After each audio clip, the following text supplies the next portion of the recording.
Okay, this is a quick fix. I just posted a Lina gameplay, and this is a student of mine in Crusader. Crusader, yeah, on the edge of Crusader. And we're going to analyze his gameplay real quick, hover over it, see a couple of things that we maybe can fix on this Lina gameplay. Nice block. This is the first thing I recognize. His block was really nice. The creep is on his side, which is a great advantage already. He drew aggro towards the side here, which is, yeah, it's all okay. And now he's drawing aggro into the tower range, I think. Yes, the tower is hitting this creep, which makes it more difficult. And you kind of want to use your spell. Like, if the creeps get low, and you didn't manage to de-aggro it in a way that this range creep dies first, then you still want to use your spell, I think, yeah. Yep. Because this last hit, if you stand close enough on it, like if you just stand right next to it, I think you can get it before the Arc Ward. Okay. Draw aggro here. This is good. Use a spell. Always connect the spells with the last hits. We're only here for the last hits. Buy the bottle immediately. Okay. Nice, good spell usage. Draw aggro here, so it's easier to last hit this. Good deny. Yep. Nice. Reset. Let the creep. Oh, never ever do this. Because this creep will be contested if you hit it. And if you don't hit it, you can balance it here. You can have the range creep realistically on this side. And then you can rebalance the wave. And you have it way easier. And if you look at the mana of this guy, he's out of mana. So he's not going to be harassing you anytime soon. Unless he buys a bottle.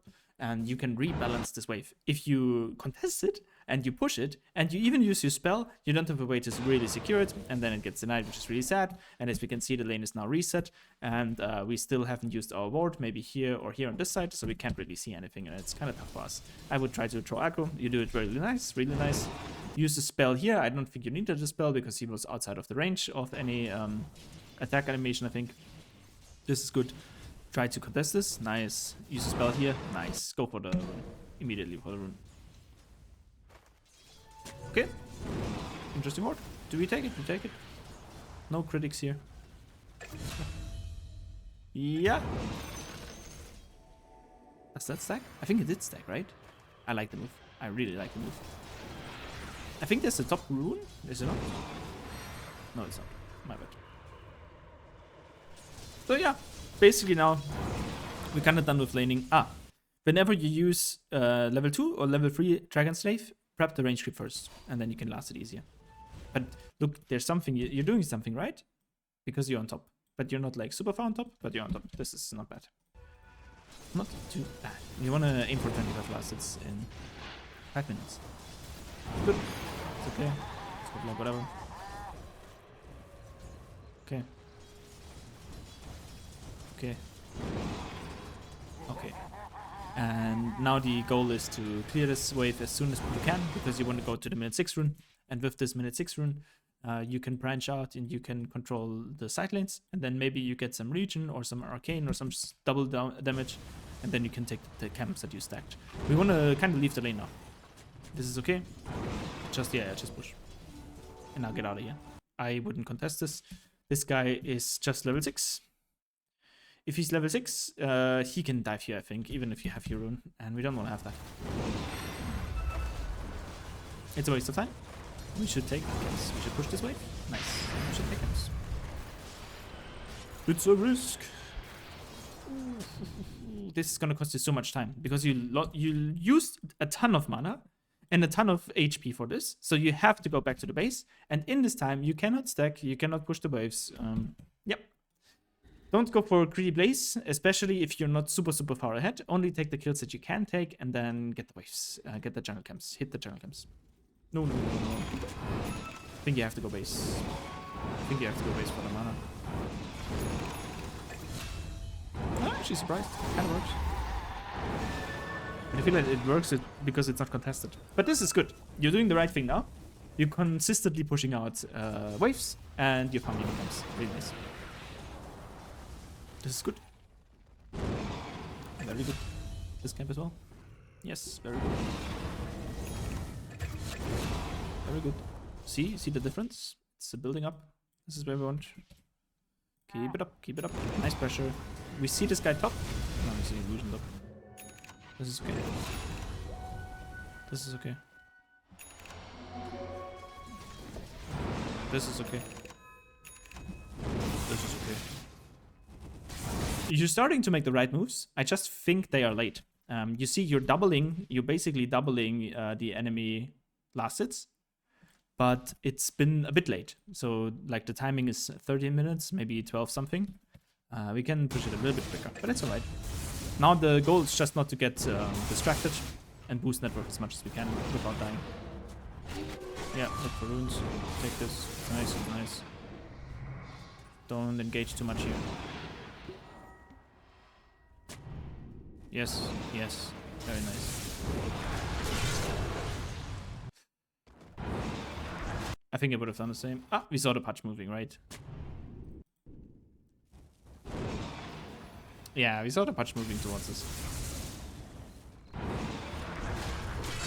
But that's life. I think we can easily recover from this.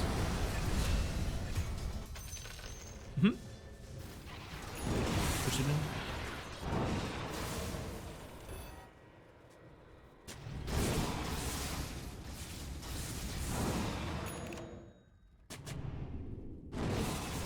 Yeah.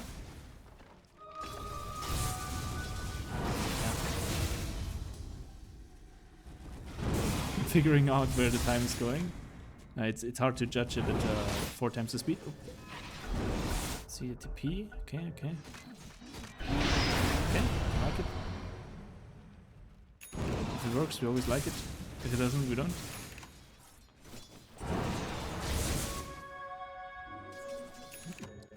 I think I would have taken the Ancients on the top side. I don't want to stack with the Anti-Mage. This fight is weird, I feel like. Yeah. Good farm. Don't contest Anti-Mage. Don't contest Anti-Mage. Like, he is... Look how far he's... Holy moly, he's far behind. We're not contesting this. We are moving towards the top side, and we are letting him recover it somehow. This is going to be a late game if you even win it. It's kind of rough to play if the teammates are that far behind. Yep, I like the TP. I like it. In this game, since you're not that far ahead, I think I would play more conservative. I would go for Hurricane Pike first, because Hurricane Pike allows you to get rid of the Spirit Breaker. It allows you to dodge the hook on patch. It allows you to get out of this guy's Atos. He always buys Atos. And it allows you to get away from the Arc Warden. And it allows you to get out of the Ricky Cloud. So one item, of course, it doesn't increase your farming speed super fast. But it's gonna definitely help you a bunch. Did you buy BKB first? You thought about buying BKB first, right? Or is it in Korea? No. Yeah, then just go Dragonlance. I think it builds that way. No, not anymore. Unlock. But I think still Dragonlance and Hurricane Pike is nice. Yeah, for example here. Kind of live. This is deep against your enemies. Yeah. 1 or 2 actions like this, and the game is kind of over. It's difficult if you play from behind. You need to play very stable and first enable yourself to have defensive items, and then you can get aggressive items. In a game like this, the luxury is that you kind of have time. Like every single kill the enemy gives you is worth quite a lot, and if you extend the game, it's easier. Should never fight. Should never fight unless it's super easy, super clean. If you really want to do something, you can smoke together with Warlock. Or somebody else is done.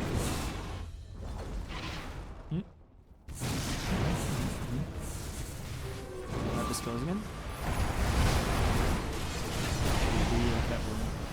We don't have any defensive items, so we're not going to do anything. Yep. So rule of thumb, basically make sure to farm items that enable you to live, and then first you need items to farm, then you need items to live, and then you need items to attack. This is really fun. Careful. Don't need to fight. No need to fight. With this, like this shouldn't happen. Anti-mage dead and anti-mage no items. So we don't fight this out. We're just gonna wait until it's like 50 minutes and everybody is 6 slotted, and then maybe you have a chance. This is what you have to do if you're behind and you cannot solo carry. So if you're behind and you cannot solo carry, this means that that you're behind and you didn't do your due diligence, like you didn't farm as you could.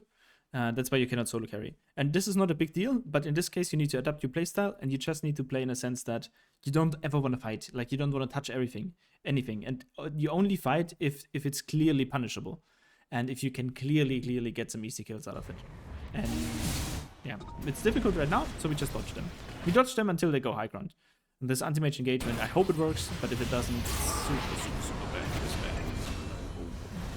Yeah. Report Lina. There we go. Oh, how did you die? You tried to help. Oh no. Oh no, you didn't. Yeah, it's just a bit of a blame.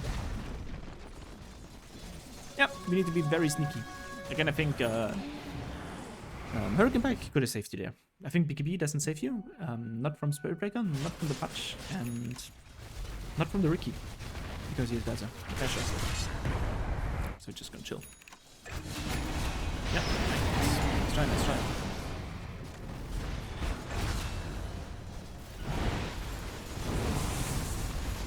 Yeah, it might be too far away. So, to summarize,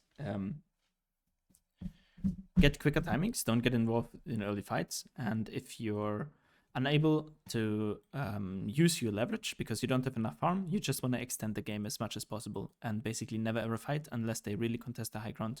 And then you want to build items that enable you to survive your push and split push shenanigans. So in this case, it would be Hurricane Pike and then maybe Linken's even. I think BKB is not the right option here. Imagine you have Hurricane Pike and Linken's, then this Patch cannot ulti you, this guy cannot charge you, and this guy cannot really jump you. And then you build Daedalus and straight up like infinite damage, maybe just Crystallis with Satanic into Daedalus Rapier. And then you try to have a comeback at minute like 40.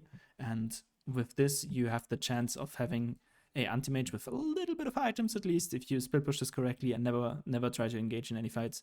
And you can go out of this game with a ton of last hits. Your last hits are actually not that bad. But 1 to 5, like the 5 kills, the 5 deaths, they kind of draw you down. On the other hand, this is a game to look at it from a more realistic perspective. I think I definitely would have won this game, but this game is not an even game, right? So this is not a 50-50 game where your slightly positive performance yields a 25 MMR increase.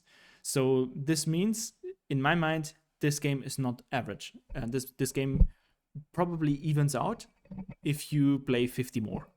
So if you play 50 or 100 games more, those are some of the worst games you're going to get in. And then you're going to have some games that are just the easiest. I don't think they portray a nice average. What I've seen just from the last coaching is your last hit is so much higher than it has been before. And if we look at the net worth, I wouldn't be surprised to see you not far behind here. Yes. So look, only the enemies are above you because they are winning the game. But you're super, super far. Minute 20, your highest net worth by a bit. And this is exactly what I want to see. Basically, add 50% more on this, and then games like this are still winnable as well. And if you continuously play so, and try to find power spikes, I think your average MMR will increase. All right? Good luck with that.